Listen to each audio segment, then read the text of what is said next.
Woohoo! Unicross back again with the final part of this commentary series. This time over Chapter 3 Siege of the North for the Last Airbender edit. This is a very long chapter. Minus the credits, it's about 30 minutes, 25 minutes. So there's quite a lot to discuss in this chapter as it has a lot of changes, but there was a lot more to work with the Northern Water Tribe portion of the edit than the other two chapters. So that's been, I would say this is easily the best chapter just because there's so much more to work with. So I'm really looking forward to this part of the film because this is, especially the last 10 minutes of this chapter 3, it has been my motivation for really wanting to do this edit because of just all the change, just of how much more faithful it is, and I was really excited to finally build the series up to making the moon turn black, making things black and white, making Zhao be killed by the moon spirit instead of 4 random waterbenders. So this is the one that this excited me throughout the editing process as we slowly got to chapter 3 and getting to those last 10-15 minutes and the new ending with the Fire Lord heavily improved over the original. Yep. Alright, so everything's pretty much the same here. A little bit of trims. I've trimmed down Appa's movements just a little bit. Now this one I'm going to replace this shot later because you see Ozai's face. I cut down once again more exposition of Zhao explaining the Northern Water Tribe because we're already getting to it. It's going to be explained to us anyway. And the effect of silence. Northern Water Tribe text here. That wasn't in the original. Added that in. Just trying to keep that consistent. And here there's a lot of water effects that I use from online when editing this. So most of the water that you hear is actually from online sounds. And the reason I add those is because there's not a lot of watery sounds in the original. It didn't seem as alive versus putting in those sounds, those extra sounds now, give it more environmental ambience. And this is all blue. You can see a lot more blue here than in the movie, which leaned on green. The green. This is also a slight reverse shot. If a lot of people, I don't think anybody's noticed this, but if you look at the eyes of Yue, they go from looking at Aang or looking at Katara to looking at Sokka. But in the original movie, it's the other way around. She's looking slightly right and slightly left to imply that she's going from Sokka to Katara. It's a very, very subtle movement, and I chose to reverse shot it so that she's going from left to right to look at Sokka. So very subtle eye movement. Aang pronunciation. That's pretty dang convincing how she says that. That's once again provided by Anarchy Productions. Most of the name pronunciations, not all of them are AI. Some of them are just very tricky practical editing tricks that I came up with. I kept all of Katara's narrations in here because they were alright. I would have wanted them replaced, but they pretty much covered what needed to be covered. And this is deleted scene right here, for those who don't know, with some music from the TV show in the background to make it a bit more dramatic sounding. Needs a little bit of coloring work here, but it's pretty close.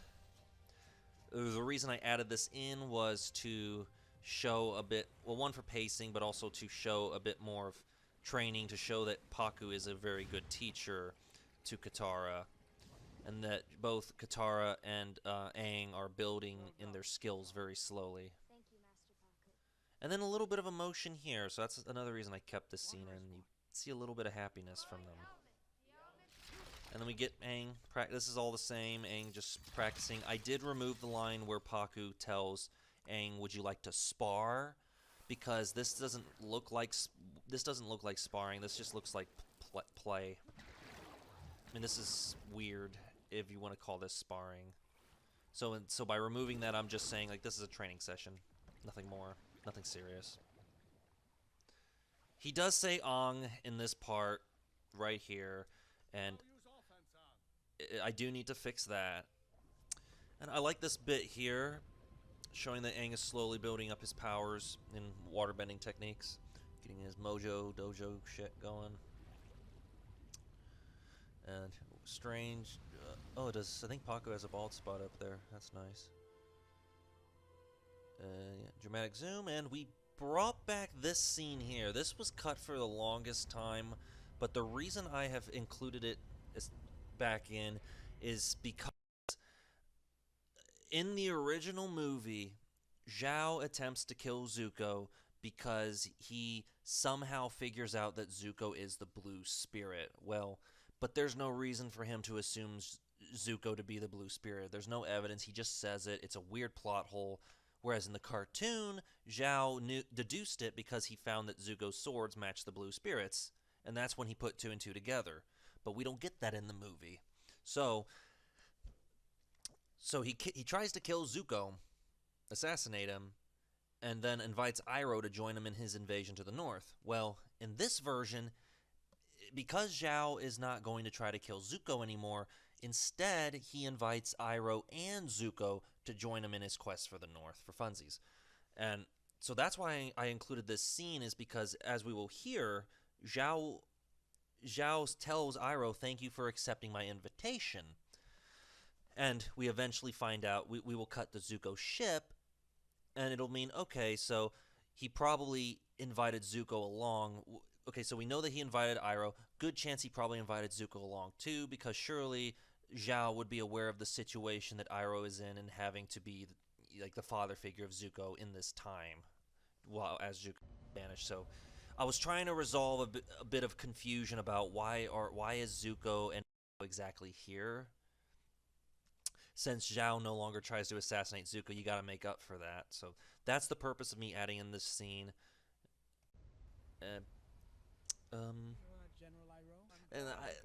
General Iroh needs a little bit of work there. It's close, it's getting there. And I condensed the exposition a little bit here. So here's another trick. He's not saying it won't be held against you in this shot. Instead, the line that he tells Iroh in the original is that, "I am sorry that your nephew burned to death in that terrible accident." Well, Zuko doesn't have that accident, so how the hell do you make up for that? Well, through some clever editing, you keep his mouth moving in, say, this shot with his words of what you hear. He finishes the last couple words within the remainder of the other shot, and the mouthing is super close. It's almost like he is saying those words. So, little fun fact there, what he's saying in this shot is not what he is actually saying. It's just a clever mouth movement. It's a clever L cut, J cut. You can look up what that is. There's some sound effects I add here of Iroh taking those steps. There's Zuko's ship. So now we know for sure, okay, Iroh has been invited. There's Zuko's ship that Iroh is on. Chances are, and it just makes sense that if he invited Iroh, good chance he invited Zuko along for the invasion. So a very different take from compared to what happened in the original movie and what happened in the original cartoon. It is a creative liberty I chose to do with the limited resources I had and with the new story, the direction of the story that we now have to work with. I cut a little bit of the exposition out of here with Zhao to keep things rolling. And I cut this, I put this shot in, dramatic effect. Now, what I mentioned earlier, the clever mouth movement, I do it here as well with Zhao. So in the original movie, the words that Zhao is saying right here is that Zuko should continue to wear his Fire Nation uniform like a child wearing a costume. So the words that he's saying right here in this shot, in reality, it's like a child wearing a costume, but I lined it up so that it looks like he's saying worthy heir to the throne. If you look really pretty close, if you look at the mouth movements. So another trick where it looks like he's saying something that he's not actually saying. And the reason for that is I'm making up for lost like the lost exposition that I've chosen to cut. And here, this, this is the first time, and I think the only time in the whole movie that we hear Sokka's name, and it's said correctly. And this was fixed by accident, so it's not AI. This is 100% from the film, from the audio that we got. All I did was she said Soka in the original, and I took the when she said Soka, I cut it down to the and I pitch shifted it so that she went from saying to ah, and then I put the ah into the O of Soka, and then it became Sokka. So it's extremely fast, and it surprisingly worked. I have a video on that somewhere on the channel, but that's how I did resolve most of these names initially before Anarchy Productions helped with the AI. The only difference here is is the music transition at the end, which when we get to that I'll talk about. But I kept this part in unedited, partly because there was no way to really condense and cut around it, but also it's a decent character interaction, but it's one of the few interactions we have with these two. So there's nothing much else to work with, so sometimes you got to put a bit of trash in and just let it roll. Here's where the new music comes in. There it is. So this is the only change for this part. And then because then we're transitioning to a whole nother scene. Boom, cutting straight back to them. So that's why that musical cue is there, is because it's the music from this scene, so it goes from one to the next. And this is there was if you guys watching this right now, if you go and watch Siege of the North Part 1 on my channel right now, you'll see that I tried to cut around this a bit. And just in case of copyright, I'm just going to keep that muted altogether. Just in case. I tried to cut around this because it's a long shot. Nothing's really happening except a bit of progression in training, but nothing's happening. And I really wish I had the ability to VFX this shot, because I wanted these two. This was something I wasn't able to do. What I always wanted to do is I wanted to have some kind of effects on this shot where they're just water bending, where water's going around them, but I don't know how to do that. So if someone comes across this edit and you have the skills to do it, you're welcome to try it out. But that was something I tried to do, and I just couldn't. I couldn't get it into this. So that's one of the handful of things that I was very limited on. So I just left it the way it was. And this is slightly different here, the Fire Nation arrival. I cut some scenes out and trimmed it down to, as always, to keep the ball rolling, to make the story easier to follow, to increase the tension in this case. Bells are ringing. And for those who don't remember, in the original film, the bells don't ring till way, way, way later, and it makes the Northern Water Tribe look incompetent. So that's why I placed the bells way early at the front, and then we get the soldiers. They ready up very fast. Yeah, we've got him paddling that crap over. Zuko going fishing. Thank goodness you're not skinny dipping. Yeah. And this is all the same. Only difference, blue, a light blue filter throughout it, just to give a more icy feel. I also wanted to cut Momo out of this shot. Didn't have the tricks to do that. Momo is there, and I tried to cut his noises out to not draw attention to him. Aang sits down. I cut some more exposition lines, get to the point.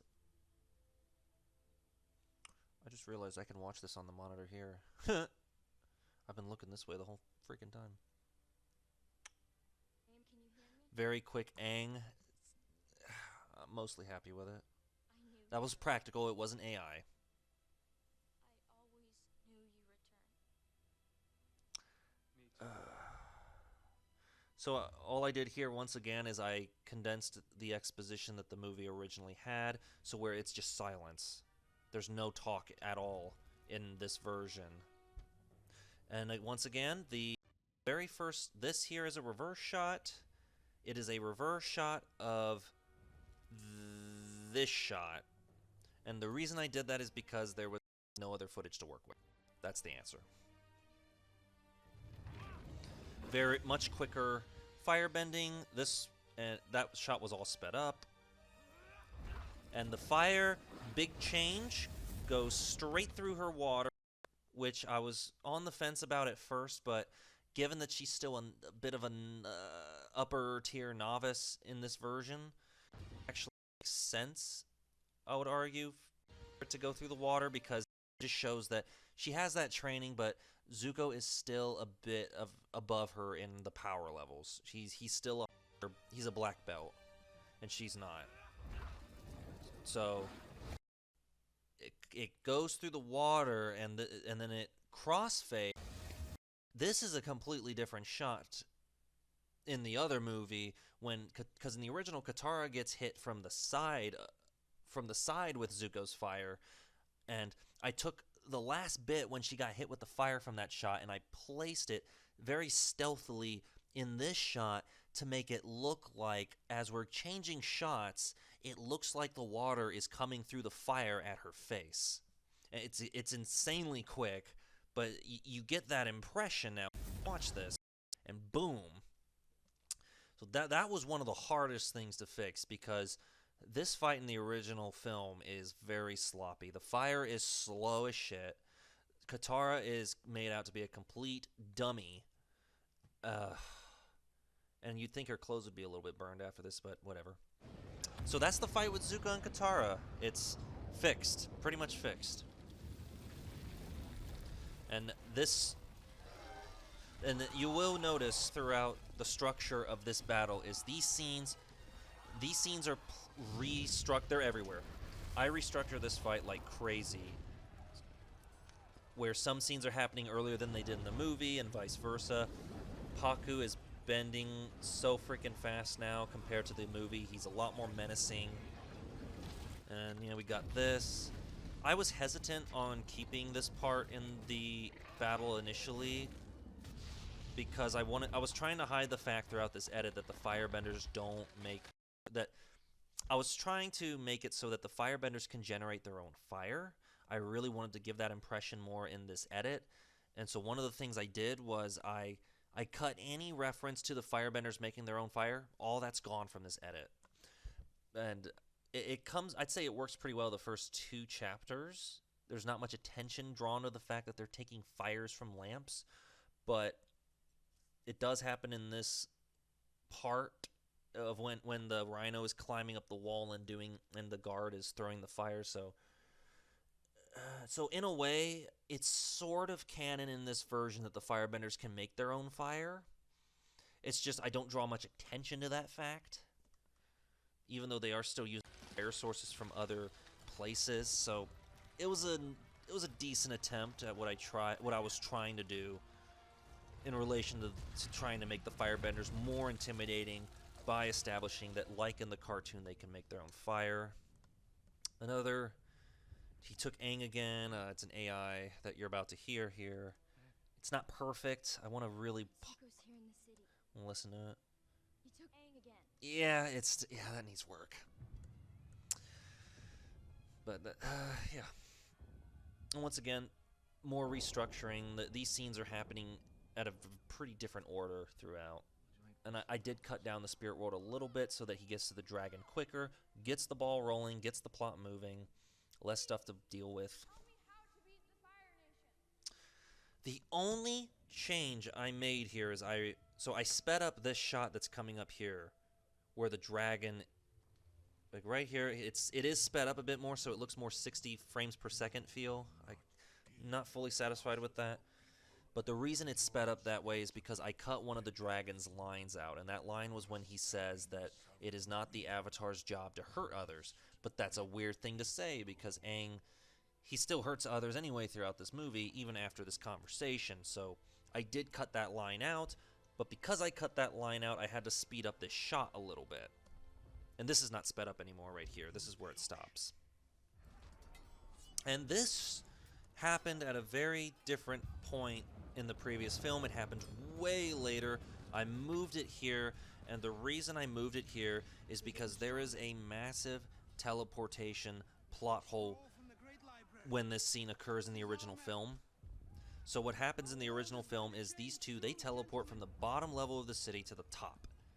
And so by placing this scene like 10-15 minutes earlier, there's a passage of time for you to think, okay, enough time has passed to where maybe they made their way up to the city for the next 10-15 minutes.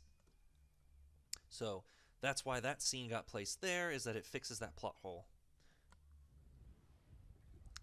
Another great fix here. So the silly looking back that they did in the original movie, all gone. So instead what I did was I inserted footsteps to make it come across that Aang was sneaking up on Zuko to try to get the jump on him. So then Zuko sensed it, and they started kicking ass with each other. And another nice thing, going back to the Chapter 2 montage, that training montage of them practicing their bending and their skills, it can also make this scene a bit more believable, because we know that they've been training and getting better throughout the film, and in a way, seeing this scene demonstrates where their power levels essentially are at. And so this is... I kept this the same. I don't think I sped it up. When I did try to speed it up, it looked weird, so I kept it the way it was. And there is a wonky part coming up right here, and I'll explain why it's in this edit. So right here, Aang says yes, but his mouth's not moving. So if you've gotten to this part and wondered, well, why doesn't his mouth move? Well, in the original movie, she asks Aang, "Are you okay?" Aang doesn't respond, and so that's why I put the yes in this part, despite the fact his mouth doesn't move. But then she also asks, "Did the spirits tell you anything?" Aang gives his answer, and then Katara just cuts everything off and says, "Okay, yeah, we gotta go." And it's a bit funky how it is in the original. So what I did was I removed the dragon spirit stuff, so that way Katara goes from asking, "Are you okay?" Aang answers yes, and then she goes, "Okay, we have to go." So it's a little more straightforward. I'm still not fully decided whether or not I'll bring in the dragon spirit stuff, if I'm just going to revert it back to the original film. But I'm glad to at least have fixed the yes, even though Aang's mouth doesn't move. So I don't know. I'll have to think about that scene more, because it still looks a bit weird listening to it. You won't be killed by waterbenders if you stay hidden here. And I did remove Aang's line where he said we could be friends, because it wasn't as earned in the movie. And here now is where we finally get to see Zhao and Iroh walking. There it is. So after now, it might have been 5 minutes since they walked into the... It was probably a couple minutes, but going from here, and then having this scene, and then having this scene when Sokka and Yue are walking, to then having this scene, is much better than in the original movie. Right around here is where Zhao entered the city, and it didn't make sense because then we cut to this shot of them already being up there. So it was, I highly recommend watching the original movie to understand what I'm talking about here. Once again, another trick where that is not what Zhao is saying. This shot where he's saying ocean and moon spirits, that's not the original line. The line was yin and yang, push and pull. But it looks like he's saying ocean and moon spirits when you look at it. It really looks like he's saying that. And the reason for that is, in short, cutting down the exposition, getting the ball rolling on scenes, making it flow a bit better with the pacing. Reverse shot. In the original, he was looking up to down. I reversed it to look up so that they can see what's happening to the moon. I know that technically they're still supposed to be able to waterbend when the moon's red. Wasn't much I could do about that. And I cut down the exposition more here to keep the conversation more focused. And yes, the red that you see here is coloring that I did because the moon did not turn red when we got to this part originally. And moon turns black. There we go. So how this was not VFX. It wasn't anything really fancy. So I basically circled the moon with like a track motion, for anyone who understands editing, I basically I took this shot, I drew a circle around the moon, and I wanted this circle to turn black so that as this shot is coming in, you see the black on the moon appear first, and then the blackness affects the rest of the shot. And black and white, just like the cartoon, and then it goes to color, dim, and then, yep, there we go. I did remove the line where they say he's making fire out of nothing to just screams from the internet. Not perfect, but it's an improvement. So when he puts the fire down, it goes from color back to... So it's not entirely black and white.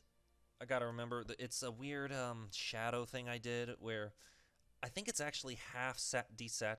I actually think this is 50% black and white, and I used some kind of other filter to... It's something to do with making the blacks not... Because when you desaturate it all together, it looks weird in black and white, so it's actually like halfway, and then I played around with the contrast to deepen the blacks a bit more. So I did remove the kiss with Yue and Sokka, and the reason I did that, instead I have it fade like right around here, where Yue has made the decision, from Iroh's words, we crossfade, and she's making the sacrifice. I got straight to it.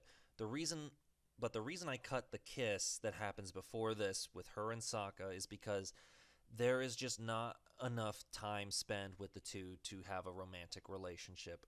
We can see that they're really good friends and that they're slowly falling for each other, because that's what Katara says, is that my brother and the princess became friends. She doesn't say romantic lovers, she doesn't say boyfriend, girlfriend, she just says friends. And I wanted to play around with that aspect and simplify their relationship to friendship, because there's just not enough screen time with those two characters.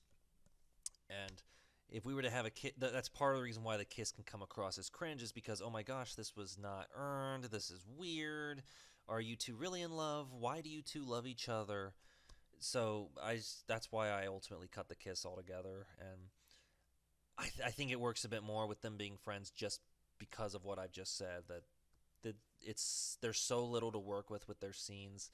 There weren't any deleted scenes of them falling in love, so yeah, not very much I could have done with their relationship. So that is another change. And the moon turns back. All I did was reverse. I did cut this down a little bit here so that I cut one of the music measures so I could speed up the montage a bit more and get to Zhao's soon death coming up. So the moon spirit saying Zhao. So it is a bit strange. I was not really in favor of this initially because how many people can hear that? Can the moon just talk to people? So I wanted to try to imply that that only Zhao can hear it in his head, but there was just no way. So the reason I had the moon spirit, and that is my voice saying Zhao, the reason I had the moon talk is to give the moon a bit of character, because that was the ocean and moon spirit in the form of fishies, and I wanted to make it more clear to people that the moon itself is a character. It's a spirit that's angry with Zhao, and it's watching Zhao right now, and we know that because it says its name, it's pointed right at him, and then you have the spirit right here coming in to kill Zhao, just like what happened in the cartoon, to make it more faithful. And we cut straight to this. So very, very, very happy with that change. It's more faithful to the cartoon, but it's also a bit more satisfying than just having 4 random waterbender characters come up and kill Zhao, like what happened originally. I kept the slow motion in here because there's a lot going on that is hard to keep track of without the slow motion. So I did keep all of this relatively the same. Another big change coming up is the wave flashback. Different music, some different shots, and a heavily cut down wave scene. So all this music, This is not a complete song, by the way. The original composer, Matthew Gabriel Wagner, link will be in the description, he didn't actually finish this song. I never heard back from him. So I made some tweaks to make it sound like it was finished. And I did, yeah, when Aang puts down the book, that was from behind the scenes. I did that to draw attention to the fact that Aang is in that scene, because the original movie didn't do that. It didn't let us know where Aang was. And just reiterating everything. So, this was just all that there was for the flashback. Aang going through his emotional journey. Might tweak the flashbacks a little bit more. So all these sound effects in the wave scene, every single sound that you hear is stuff that I found off the internet and I mixed into this. All the waves, the little chains that the guards hold, the guards shouting, the movement of the water. And yes, the song is playing the original theme from the Last Airbender TV show. I think it's a nice little nod to the show. It's a fan service moment that I think is okay. I'm not usually big on that kind of fan service, but I think when used sparingly, I think it's way more effective, because then you're not overdoing it. So hearing the original theme from the show is it's a nice nod, and I think it's earned. I think it's nicely earned in this, because Aang finally achieves the Avatar state, and saving it for that moment, I'd say, is quite nice, versus repeatedly using fan songs throughout. That would have just been cheap. And then we fade back in slowly the original music and sounds from the movie. Yeah, let me know what you guys think of that song. About how do you feel about having the original show theme in the edit? And we're coming up on more sounds here. All of these sounds were added in, all from the internet. Even the little claps that you hear, that a lot of fun to do. I'm gonna polish it in the final. Even that girl clapping her hands, I made sure to sync it up so it's almost completely synced. And I did that to make it come alive more, because the original movie, it seemed more dead. It seemed that it was lacking sounds here and there. So very proud to add that back in. I originally had this scene cut. So originally, I'll say this. When they were walking down these steps, my original plan was to fade to black and then to open up on a montage of Team Avatar going around freeing the Earth villages, and Aang's presence inspiring the world to rise up against the Fire Nation. That is originally how I wanted to end this, and I chose to abandon that altogether because, one, it came across as cheap and unearned to just end the war, all of it, within 2 minutes of a montage. It just didn't seem earned, seemed lazy and cheap. But secondly, we have to remind ourselves this is the first film in a trilogy that will never be finished, and I had to come to terms with that I should edit it and treat it like the first film in a trilogy, but at the same time, I also have to try to make it its own condensed story. But I'm glad that I didn't go that route. I'm actually satisfied with what we're about to see now. Yeah, if this was a finished trilogy, I would have happily continued with the other two movies. I think there would be this would not be the same. I would have edited this a bit differently if it was done. I think she says Aang. They want you to be their avatar, Aang. It's close. I think it's pretty good. The AI. And deleted scene. I did make a lot of tweaks to this with adding in the music that you hear, condensing certain lines to elevate the seriousness, to make Ozai more intimidating, etc. Forces at the Northern Water Tribe have failed. I did try to hide Ozai's face in this scene originally, and it just wouldn't work. And the Avatar. But I always wanted this to be his face reveal towards the end. And this is the music that plays, I think, when Zhao is dying. I repurposed it for that scene because it just matched pretty well. And yeah, special thanks to, well, me, followed by, I'll explain the credits, Anarchy Productions. So, editing-wise, Anarchy did the AI voices, the ones that are there, and he also helped stabilize some of the shaky shots, and he gave some nice advice here and there to help improve the story. And then we had me and Walk Like a Wayfinder. So Wayfinder did the Katara narrations for Chapter 2, and she also did she did the scene where Katara is trying to get Aang out of his avatar state in Chapter 1. So those are the lines that she recorded that I ended up keeping. A few of her other lines were cut and replaced with AI, but I did keep those largely because I'm fine with them. Those are the guys that composed the cartoon. I put credits because I used one of their songs. And then George R. Powell, he did the music for the Chapter 2 montage. I would highly recommend checking him out. Link in the description. Same with Matthew Gabriel Wagner, who did the music for the wave scene. And I think that's it, right? And Nerd Out, I used their song for this ending because it matched quite nicely. Yeah, that is it. That is my end of the commentary series. I hope you all enjoyed it. I talked quite a lot. Yeah. So, thank you all for watching this. Let me know if you want me to do other commentaries, if you want me to focus on specific scenes, if you want me to do different movies maybe, or if, I don't know if I can do a new edit of a film altogether, but let me know. Let me know what you think of the quality of this series, if I talk too much, not enough, and I will continue at it with posting more content. Woohoo! Unicross out. Peace